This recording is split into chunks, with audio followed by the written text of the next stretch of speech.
జై తెలంగాణ. గౌరవనీయులు జిల్లా పార్టీ అధ్యక్షులు, ఈ కార్యక్రమ అధ్యక్షులు శ్రీ తోట ఆగయ్య గారు, గౌరవ వేములవాడ నియోజకవర్గ ఇన్ఛార్జ్, మీ అందరికీ ఆప్తులు పెద్దలు శ్రీ చెలిమేడ లక్ష్మీ నరసింహారావు గారు, గౌరవ చొప్పదండి నియోజకవర్గ బాధ్యులు పెద్దలు మాజీ శాసనసభ్యులు సుంకె రవిశంకర్ అన్న గారు, గౌరవ కరీంనగర్ జిల్లా పరిషత్ మాజీ అధ్యక్షురాలు సోదరి శ్రీమతి తుల ఉమ గారు, గౌరవ రాజన్న సిరిసిల్ల జిల్లా పరిషత్ మాజీ అధ్యక్షురాలు సోదరి, మీరు అడ్డంగా గోడగడితే ఎట్లా తమ్మి జరుగురు తమ్మి జరుగురు ఇంకెంక జరుగు వాళ్ళ గనవండి అటు జరుగురా తమ్మి, సైడ్కు రాని దయచేసి, అట్లా అడ్డంగా గోడగట్టకురు జరుగురు. రాజన్న సిరిసిల్ల జిల్లా పరిషత్ తొలి అధ్యక్షురాలు మా సోదరి శ్రీమతి న్యాలకొండ అరుణా రాఘవరెడ్డి గారు, గౌరవనీయులు సెస్ చైర్మన్ గారు సోదరులు చిక్కాల రామారావు గారు, మార్క్ఫెడ్ మాజీ అధ్యక్షులు సోదరులు శ్రీ లోక బాపిరెడ్డి గారు, కరీంనగర్ జిల్లా పరిషత్ మాజీ ఉపాధ్యక్షుడు తమ్ముడు సిద్ధం వేణు గారు, గౌరవనీయులు మన సీనియర్ నాయకులు ఏనుగు మనోహర్ రెడ్డి గారు, సిరిసిల్ల పట్టణ పార్టీ అధ్యక్షులు జిందం చక్రపాణి గారు, గౌరవనీయులు తంగలపల్లి మండల అధ్యక్షులు శ్రీ గజబింకర్ రాజన్న గారు, వేదికపైన ఆసీనులైన సెస్ ఉపాధ్యక్షులు సోదరుడు తిరుపతి గారు, సెస్ డైరెక్టర్లు, వివిధ మండలాల పార్టీ అధ్యక్షులు, అట్లాగే మాజీ జెడ్పీటీసీలు, మాజీ ఎంపీపీలు, గౌరవ రాష్ట్ర మరియు జిల్లా స్థాయి సీనియర్ నాయకులు, వేదిక ముందున్న మరి ఈరోజు ముఖ్యంగా పెళ్లి కొడుకులు పెళ్లి కూతుర్లు ఎవరైతే కొత్తగా సర్పంచులుగా గెలిచిన మా ఆడబిడ్డలకు, అన్నదమ్ములకు, పేరు పేరున ఉప సర్పంచులకు, వార్డు సభ్యులకు పేరు పేరున అందరికీ పార్టీ తరఫున శుభాకాంక్షలు. మా అందరి తరఫున కూడా గట్టిగా సపోర్ట్లు కొట్టాలి. జరు హృదయపూర్వకమైన అభినందన. వేములవాడ నియోజకవర్గంలో 40 మంది సర్పంచులు గెలిచినారు, వారందరికీ ఒకసారి గట్టిగా చప్పట్లు. అట్లాగే తంగళ్లపల్లి మండలంలో 20 మంది సర్పంచులు గెలిచినారు, వారికి కూడా గట్టిగా చప్పట్లతో అభినందనలు. బోయిన్పల్లి మండలంలో 9 మంది గెలిచినారు, వారికి కూడా హృదయపూర్వకంగా అభినందనలు.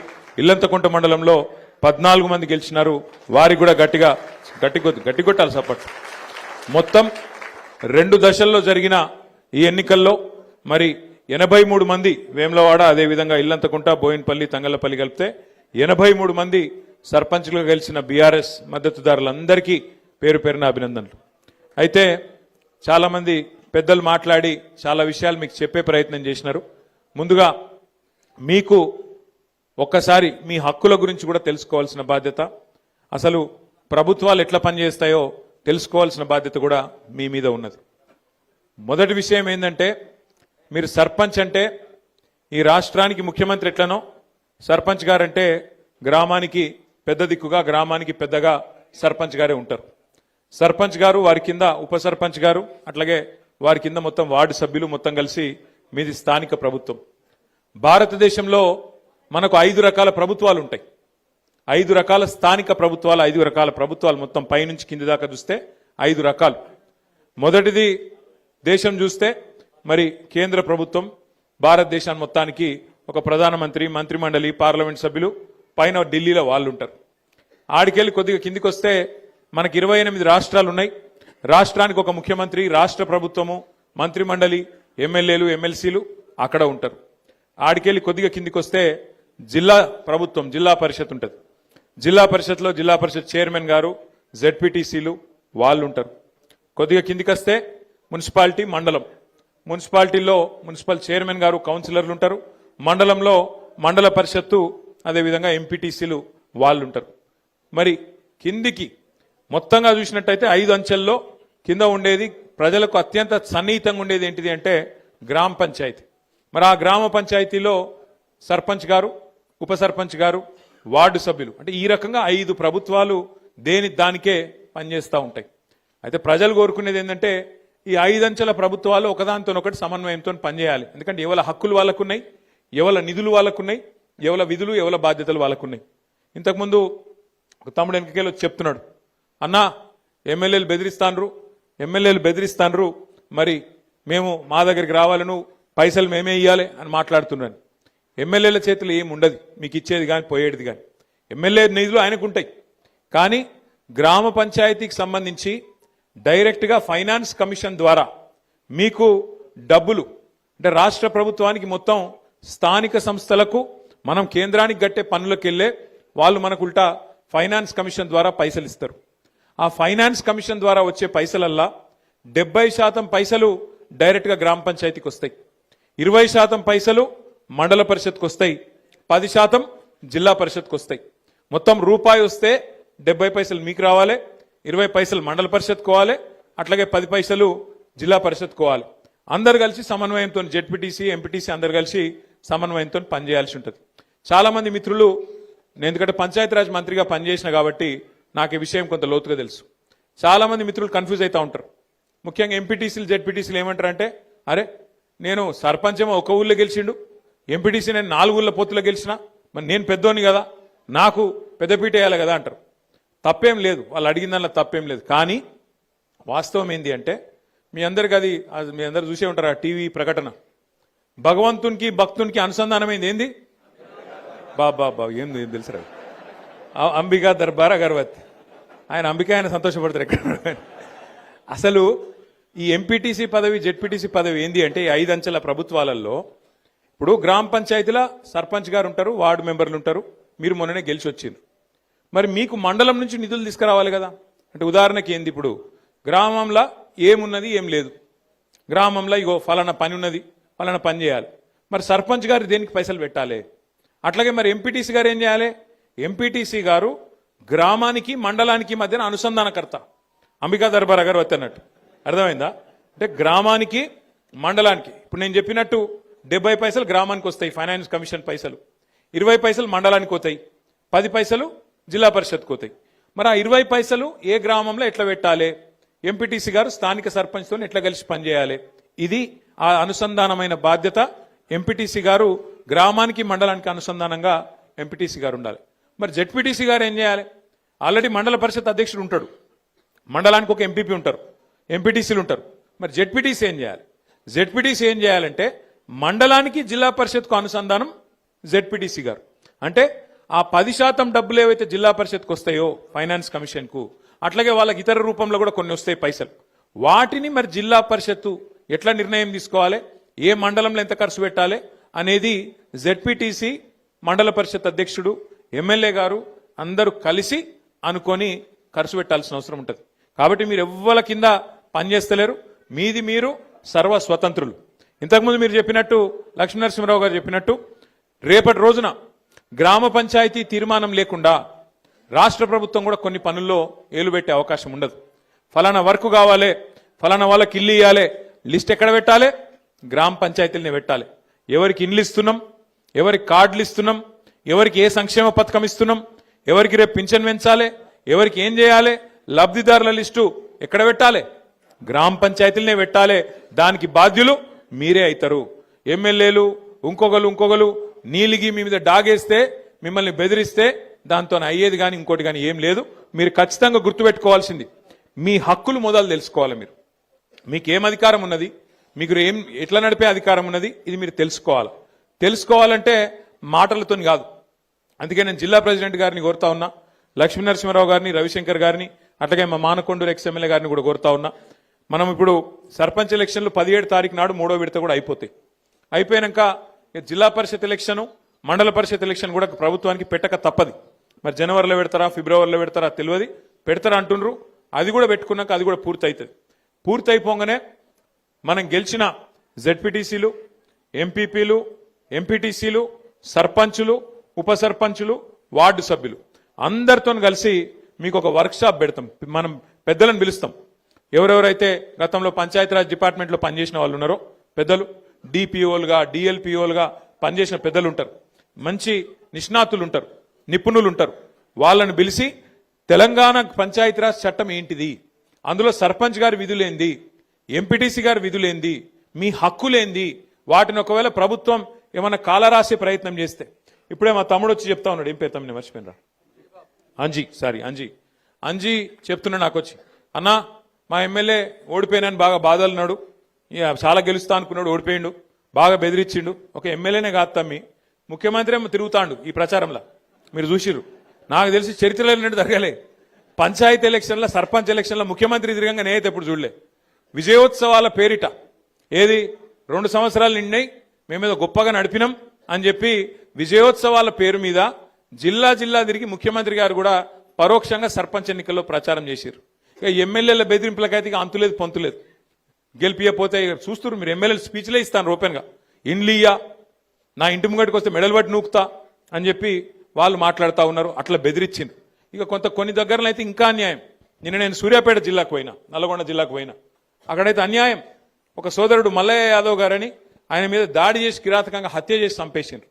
ఇంకొకాడ ఒక సోదరుడు మనోడు నామినేషన్ వేస్తే ఆయన ఎత్తుకపోయి కిడ్నాప్ చేసి ఆఖరికి ఎంత ఘోరమంటిగా చెప్పరాదు, నా నోటితో నేను చెప్పలేకపోతున్నా. అంత కిరాతకం కూడా అక్కడ తిప్పర్తి మండలంలో ఒక మనోడు సోదరుడు ఆయన మీద కూడా చేసినారు. ఇంకో దగ్గరనైతే గెలిచినాక ఓట్లు వేసినాక, గెలిచినాక కాదు, ఓట్లు వేసినాక మన ఓట్లు కావాలని తీసేసి తీసుకుపోయి మోరిలో వారేసిండ్రు.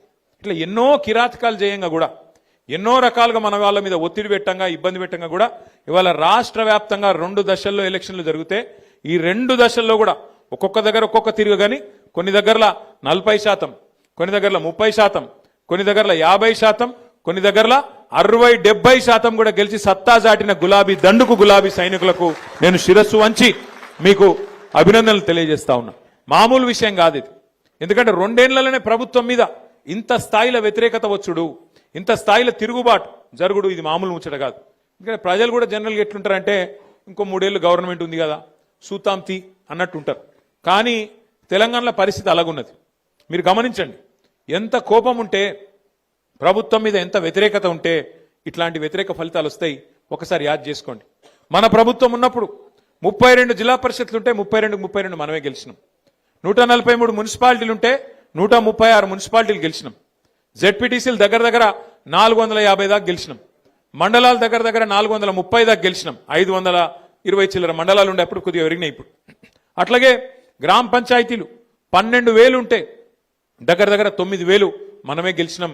కేవలం అక్కడనో ఇక్కడనో వాళ్ళు ఒక 15-20% గెలిచిరు, కానీ మనం గెలిచినట్టు 30%, 40%, 50-60% వాళ్ళు ఎక్కడ కూడా గెలవలేదు. 2 ఏళ్లు తిరగకుండానే ప్రభుత్వానికి ఈ పరిస్థితి వచ్చింది.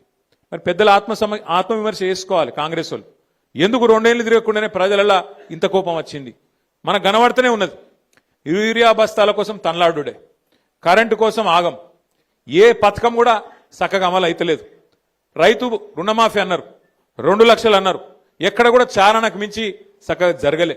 అట్లాగే రైతు బంధు పెంచుతామన్నారు, 10,000 కేసీఆర్ ఇస్తే మేము 15,000 అన్నారు, ఇలా అది కూడా చక్కగా ఇయ్యలేదు, 2 సార్లు ఎగ్గొట్టిండ్రు. ముసలోళ్ళకు పెన్షన్ పెంచుతామని చెప్పి ఆశ పెట్టి 2,000 4,000 చేస్తామని ఆశ పెట్టి ఆ 2,000 కూడా 2 నెలలు ఎగ్గొట్టింది ఈ ప్రభుత్వం. 2 ఏళ్ళు అయినా కూడా 100 రోజుల్లో చేస్తామని చెప్పి 800 రోజులు అయినా కూడా అవి కూడా చేయలే. మహిళలకు మోసం చేసిండ్రు, నెలకు 2,500 అన్నారు, తులం బంగారం అన్నారు, అవి కూడా ఇయ్యలే. ఇవన్నీ చేయబట్టి ఇలా ప్రజలల్లా విపరీతమైన కోపం ఉన్నది. కానీ మనం బాధపడవలసిన అంశం కానీ భయపడవలసిన అవసరం కానీ ఎంత మాత్రం లేదు. ఇప్పటికే దగ్గర ఆటాన గవర్నమెంట్ అయిపోయింది. ఎందుకంటే ఆఖరి 6 నెలలు 9 నెలలు ఏం ఉండదు, ఎలక్షనే తప్ప ఏం లేదు. 2 ఏళ్ళు అయిపోయింది, చూస్తుంటేనే 2 ఏళ్ళు ఒడిచిపోయింది. ఇక మిగిలేది ఇంకొక 2 ఏళ్ళే ఉన్నది, ఇంకా తర్వాత ఎలక్షన్ వస్తుంది పక్కా. గెలిచిన సర్పంచులు ఉప సర్పంచులు మీరు ఒక్క విషయం దయచేసి యాద పెట్టుకోండి. ఈ గవర్నమెంట్లో మీరు పనిచేసేది 2-2.5 ఏళ్ళే. మళ్ళీ అటెన్కా వచ్చే గవర్నమెంట్లో, మన గవర్నమెంట్లో మళ్ళా 2-2.5 ఏళ్ళు మీరే ఉంటారు. కాబట్టి దబ్బన వీళ్ళు ఏమైనా కొద్దిగా కష్టపెట్టినా, కొద్దిగా ఇబ్బంది పెట్టినా 1 సంవత్సరం ఓర్చుకోవాలి అంతే. అటెన్కా ఏముండదు వీళ్ళది, అటెన్కా ఏముండదు. మీకు వచ్చే పైసలు ఎట్లాగ వస్తాయి? గ్రామ పంచాయతీకి రావాల్సిన డబ్బులు కేంద్ర ప్రభుత్వం నుంచి, రాష్ట్ర ప్రభుత్వం నుంచి మీ హక్కుగా రావాల్సిన పైసలు, ఫైనాన్స్ కమిషన్ ద్వారా రావాల్సిన పైసలు ఎవడు ఆపలేడు. ఆది శ్రీనివాస్ ఆపలేడు, రేవంత్ రెడ్డి ఆపలేడు, నరేంద్ర మోడీ కూడా ఆపలేడు. ఎందుకంటే అది రాజ్యాంగం, అంబేద్కర్ రాసిన రాజ్యాంగం ఆధారంగా మీకు రావాల్సిన పైసలు బరాబర్ వస్తాయి. ఏమన్నా అయ్యా కూడా ఆపలేడు అది. కానీ ఏమన్నా గిట్లనే ఆడనో ఈడనో బెదిరించే ప్రయత్నం చేస్తారు. వీళ్ళు చాలా లంగలు కాంగ్రెస్ వాళ్ళు. వాళ్ళ మాటినకపోతే ఏం చేస్తారు? సర్పంచ్ గారిని ఏదో ఒక దానిలో ఇరికిచ్చి వాళ్ళని సస్పెండ్ చేయాలి. ఎందుకంటే అధికారం కదా, సస్పెండ్ చేయాలి. సస్పెండ్ చేసి ఉప సర్పంచ్ వాళ్ళ మనిషిని పెట్టుకోవాలి, వాళ్ళకు బాధ్యత ఇవ్వాలని చెప్పి లంగ కథలు చేస్తారు. అందుకే మనకు కూడా తెలివి ఉంది కాబట్టి, భగవంతుడు వాళ్ళకే కాదు మనకు కూడా తెలివితేటలు ఇచ్చిండు కాబట్టి నేనేం చెప్తున్నా అంటే, జిల్లాల వారీగా సర్పంచులకు అండగా నిలబెడతందుకు ప్రతి జిల్లాలో లీగల్ సెల్ ఏర్పాటు చేస్తాం. ఎక్కడ ఎవడన్నా మిమ్మల్ని సస్పెండ్ చేసే ప్రయత్నం చేస్తే వెంటనే 1 సెకండ్ కూడా మీరు ఆలస్యం చేయకండి. జిల్లా పార్టీ ఆఫీస్ ఇక్కడనే మీకు పక్కనే ఉన్నది. ఇక మన జిల్లా గింతనే జిల్లా, చిన్న జిల్లా, 12 మండలాలు, 2 మున్సిపాలిటీలు, చాలా చిన్న జిల్లా మనది. వెంటనే అర్ధగంట లోపల మీరు ఇక్కడికి రావచ్చు. లక్ష్మీనరసింహారావు గారిని, రవిశంకర్ గారిని, రసమై బాలకృష్ణ గారిని, మా తోట ఆగయ్య గారిని నేను కోరుతా ఉన్నా. ఎక్కడ ఏ ఊర్లో చిన్న, ఇప్పుడు 83 మంది మాత్రమే కాదు, ఇంకా 17 నాడు మళ్ళీ ఎలక్షన్ ఉంది, మళ్ళా జోరుదారు గెలుస్తాం, నాకే అనుమానం లేదు. ఎక్కడ చిన్న సమస్య వచ్చినా సర్పంచ్ గాని ఉప సర్పంచ్ గాని వెంటనే ఇక్కడ లీగల్ సెల్ యాక్టివేట్ చేయాలి, వెంటనే కోర్టుకు పోవాలి, మన హక్కుల కోసం మనం కొట్లాడాలి. ఈ విషయంలో రాజీ పడొద్దని చెప్పి నేను కోరుతున్నా. మీకు కూడా ఏ గ్రామంలో నన్ను ఎవడన్నా ఇబ్బంది పెడితే, అధికారో ప్రభుత్వంలో ఉన్న పెద్దలో ఇబ్బంది పెడితే ఒక సెకండ్ కూడా మీరు ఆలస్యం చేయొద్దు, మీ ఇన్ఛార్జ్ గారికి వెంటనే చెప్పాలి. చెప్పి అన్నాయో ఇట్లా చేస్తున్నారు, వీళ్ళు ఆగం చేస్తున్నారు అని చెప్పి వెంటనే మీరు స్పందించి ఎక్కడ వాళ్ళు అక్కడ హుషారుగా కాపాడుకోవాలి. ఎందుకంటే గెలిపించడం ఒక్కడే కాదు కదా, గెలిచినాక కాపాడుకుంటూ కూడా మన బాధ్యత. మన హక్కులు తెలుసుకోవాలి, మన హక్కుల కోసం కొట్లాడాలి. ఖచ్చితంగా రాజ్యాంగం ఆధారంగా మనకు ఏదైతే రావానో వాటిని బ్రహ్మాండంగా వసూలు చేయాలి, బ్రహ్మాండంగా హక్కులు తీసుకోవాలి. అయితే ఇంకొక మాట కూడా నేను మీకు విజ్ఞప్తి చేస్తున్నా. 10 ఏళ్లలో మనం ఏం చేసినాం, ఇవాళ ఈ 2 ఏళ్లలో ఈ ప్రభుత్వం ఏం చేసింది గ్రామాలకు, ఒక్కసారి నాకంటే బాగా మీకే తెలుసు, ఒకసారి యాద్ చేసుకోండి, ప్రజలకు కూడా యాద్ చేపియండి. 10 ఏళ్లలో మన ప్రభుత్వం ఉన్నప్పుడు భారతదేశానికే ఆదర్శంగా పల్లెలను నిలిపిండు కేసీఆర్ గారు. ఇదేదో నేను మనకు మనమే కితాబిచ్చుకుంటలేం, మనకు మనమే సర్టిఫికెట్ ఇచ్చుకుంటలేం. మన రాజన్న సిరిసిల్ల జిల్లా పరిషత్కు కేంద్ర ప్రభుత్వమే ఉత్తమ జిల్లా పరిషత్ అవార్డు కూడా మన జిల్లాకే ఇచ్చింది. యాద్ చేసుకోండి మీరు ఒక్కసారి. అట్లాగే భారతదేశంలో జనాభా పరంగా చూసుకుంటే మన జనాభా ఎంత, మనం 3% కంటే తక్కువ ఉంటాం. మొత్తం దేశం జనాభా 145 కోట్లు అయితే మనం 4 కోట్లు, అంటే 3% కంటే తక్కువ. కానీ 3% కంటే తక్కువ జనాభా ఉన్న రాష్ట్రం కేంద్రం పంచాయతీ రాజ్ అవార్డులు ఏది ఉత్తమ పంచాయతీలు ఎక్కడున్నాయని ప్రకటిస్తే 3% కంటే తక్కువ జనాభా ఉన్న రాష్ట్రం 30% అవార్డులు కొట్టినాం మనం కేసీఆర్ గారి నాయకత్వంలో ఉత్తమ పంచాయతీలు. మరి ఇది భారతదేశంలోనే రికార్డు, ఏ ప్రభుత్వం కూడా ఇంతవరకు సాధించలేదు రికార్డు. ఎట్లొచ్చినాయి అవార్డులు? మరి ఉత్తగానే వచ్చినాయా, పైరవి చేస్తే వచ్చినాయా? కాదు, పని చేస్తే వచ్చినాయి. ఏం పని చేసినాం? ప్రతి ఊళ్ళో ఒక నర్సరీ పెట్టినాం, ప్రతి ఊళ్ళో ఒక డంప్ యార్డ్ పెట్టినాం, ప్రతి ఊళ్ళో ఒక ట్రాక్టర్ పెట్టినాం, ప్రతి ఊళ్ళో ట్యాంకర్ పెట్టినాం, ఒక ట్రాలీ పెట్టినాం, ప్రతి ఊళ్ళో ఒక శ్మశాన వాటిక పెట్టినాం, ప్రతి ఊళ్ళే ఒక పల్లె ప్రకృతి వనం కట్టినాం. ప్రతి ఊరికి ఒక ప్రణాళిక, మన ఊరు మన ప్రణాళిక అనే ఒక ఆలోచన తీసుకొచ్చి ఎవల నిధులెన్ని ఎవల విధులేంది అని డిసైడ్ చేసి నెల నెల టంచన్గా మనకు ఫైనాన్స్ కమిషన్ నుంచి వచ్చే పైసలు బ్రహ్మాండంగా గ్రామ పంచాయతీలకు అందజేసినాం. అందజేస్తే ఏం జరిగింది? పని జరిగింది. ఒక చెట్టు పెడితే చెట్టు చచ్చిపోవద్దు అని చెప్పి హరితహారం కార్యక్రమం ప్రారంభిస్తే కేసీఆర్ గారు పంచాయతీరాజ్ చట్టంలో పెట్టిండు. ఏమని? 85% చెట్లు బతకాలే, బతికేటట్టు చూసుకునే బాధ్యత సర్పంచులు, ఉప సర్పంచులు, వార్డు సభ్యులు మీరే తీసుకోవాలని. ఇలా కొన్ని ఊర్లు తిరుగుతుంటే నిజంగా కడుపు నిండినంత సంతోషం అవుతుంది. ఆ పెరిగిన చెట్లు, ఏపుగా పెరిగిన చెట్లు అద్భుతంగా నీడనిస్తుంటే, మన పిల్లలకు రక్షణ ఇస్తుంటే గొప్పగా హృదయం ఆనందంతో ఉప్పొంగిపోతుంది. నిన్న నేను సూర్యాపేట జిల్లాకు పోయి ఆడికెళ్ళి మన తుంగతుర్తి పోయి తుంగతుర్తికి వెళ్ళి సూర్యాపేట పోతుంటే అక్కడ మధ్యలో ఒక ఊర్లో ఆగిన, మనోళ్ళు ఆపితే, అక్కడ అప్పుడే ఎలక్షన్ అయింది, కౌంటింగ్ అవుతుంది, మనోళ్ళు ఆపినరు, ఆగిన నేను ఆగితే ఆ ఊరు పేరు ఏపూరు. ఆ ఏపూరు అనే గ్రామం నిజంగా ఎంత గొప్పగా అనిపించిందంటే నాకు, మంచిగా ఆడ చెక్ డ్యామ్ కట్టిరు. ఆ చెక్ డ్యామ్ పక్కన మొత్తం నీళ్ళు ఆగి ఉన్నాయి, మంచిగా బతుకమ్మ ఘాటు కట్టుకున్నారు, ఆడ మంచి ఇట్లా మెట్లు కట్టుకున్నారు. పెద్ద ఊరు, దగ్గర 3000 ఓట్లు ఉంటాయి, పెద్ద ఊరు. ఆ ఊళ్ళే మొత్తం ఒక వైకుంఠ ధామం కట్టిరు, ఒక పెద్ద శివుని విగ్రహము, వైకుంఠ ధామం, మంచి కాంపౌండ్ వాళ్ళు, బ్రహ్మాండంగా ఉత్తమ గ్రామ పంచాయతీగా వాళ్లకు దేశంలోనే అవార్డు వచ్చింది. అట్లా ఆ తీరుగా పనిచేయాలి చేస్తే. ఎందుకంటే సర్పంచ్ చేయాలి, మీరు గెలిచిరు, సంతోషం, 5 ఏళ్లకు మీరే ఉంటారు, గ్రేటు. కానీ పని చేసి చూపెడితే, పని చేసి ప్రజలకు, ఎందుకంటే ప్రతి ఒక్కరు మీరు మాట ఇచ్చింటారు, ఫలానా పని ఫలానా పని ఫలానా పని నేను చేస్తా అని చెప్పింటారు. కాబట్టి మనం చేయాల్సిందల్లా ఏంటంటే పదవిలోకి వచ్చుడు ముఖ్యం కాదు, పదవిలోకి వచ్చినాక ఆ పదవికి వన్నె తెచ్చే విధంగా, ఆ పదవికి గౌరవం పెంచే విధంగా ప్రజల ముందు నడుచుకుంటేనే మనని యాది పెట్టుకుంటారు. ఇగో ఫలానా సర్పంచ్ గారు ఉన్న టైంలో ఇగో ఫలానా పని అయింది, ఇంత గొప్పగా పనిచేసి మా ఊరును బాగా చేసిండ్రు అనే విధంగా ఆలోచించడం జరుగుతుంది. ప్రజలు కూడా యాద్ చేసుకోవడం జరుగుతుంది. ఎందుకంటే పదవులు పోతాయి, ప్రాణాలు కూడా పోతాయి, కానీ మిగిలేది పేరు ఒక్కటి మాత్రమే. మిగిలేది మనిషికి జీవించినంత కాలం మంచిగా పనిచేస్తే మరణించిన తర్వాత కూడా మిగిలేది పేరు ఒక్కటే.